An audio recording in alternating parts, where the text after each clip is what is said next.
Voice, आज की आवाज। इंदौर की जिला कोर्ट में एक पीड़िता ने याचिका लगाकर पति सहित अन्य लोगों पर गंभीर आरोप लगाए हैं। पीड़िता ने कोर्ट के समक्ष याचिका लगाई थी। पति आर्थिक रूप से सक्षम होने के लिए उसे उसके दोस्तों और अन्य लोगों को परोसकर पदोन्नत होना चाहता है। फिलहाल पूरे मामले में कोर्ट ने इस पूरे मामले की जांच करवाकर संबंधित पति और अन्य लोगों पर प्रकरण दर्ज करवाने के निर्देश दिए हैं।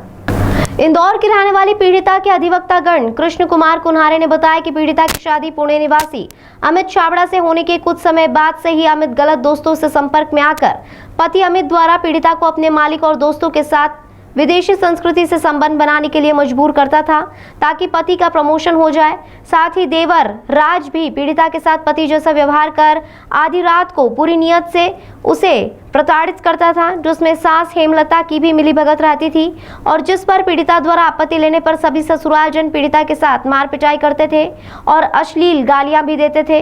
देवर भी गलत हरकत करता था। वहीं पीड़िता की 12 वर्षीय बेटी की आंखों के सामने करता था, जिससे बेटी की शिक्षा दीक्षा और मनोदशा भी प्रभावित होती थी। ससुराल जनों की हरकतों से तंग आकर पीड़िता ने एक बार हाथ की नस काटकर आत्महत्या करने की कोशिश की थी, जिस पर पीड़िता का इलाज हुआ और संतान का भविष्य और वैवाहिक जीवन खराब न हो, यह देखकर पीड़िता ने ससुराल जनों को मौका भी दिया, पर उनके व्यवहार में कोई बदलाव नहीं आया और उनके अत्याचार लगातार जारी रहे।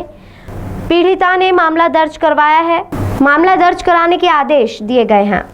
क्या मामला था वकील साहब? ये इंदौर निवासी पीड़िता है, नंदा नगर में रहती है। इसका विवाह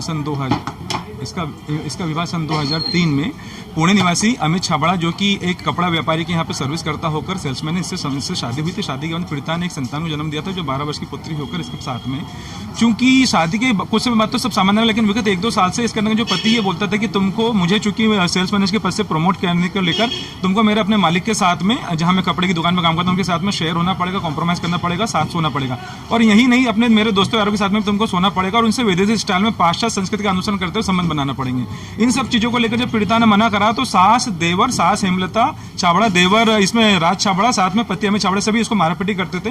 ये इतनी प्रताड़ित हो गई, इसने अपने हाथ की नस काटी। पुणे में इसका इलाज हुआ, उसके बाद भी इनके व्यवहार परिवर्तन नहीं आया। देवर भी पत्नी इस पीड़िता के साथ में पति के रूप में व्यवहार करता था और 12 वर्षीय बच्ची के सामने आधी रात को इसको छेड़ता था और न केवल इसके साथ में और इसके साथ में शारीरिक संबंध बनाने का प्रयास करता था। इन सब चीजों को लेकर पीड़िता जैसे तैसे अपनी जान बचाकर 12 अगस्त 2022 को जिला इंदौर में भाग कर रही, अपने मायके में रही। 2-3 दिन जब ये गुमसुम रही तो उसके घर वालों ने कारण पूछा, इसने पूरी हकीकत बताई, पुलिस में रिपोर्ट करी। उसको लेकर पुलिस में रिपोर्ट करने में जब इसको थाना परदेसीपुरा बुलाया गया तो इसने अपने कृत्यों को लेकर लिखित में माफी मांगी और ये भी बोला कि अब मैं ये वापस इसमें के करतूत नहीं करूंगा। लेकिन कुछ दिनों समय बाद ये वापस वही हरकत करने लगा, जिसको लेकर हमने जिला कोर्ट इंदौर में घरेलू हिंसा से महिला को संरक्षण अधिनियम की धारा 12 में केस पेश करा था।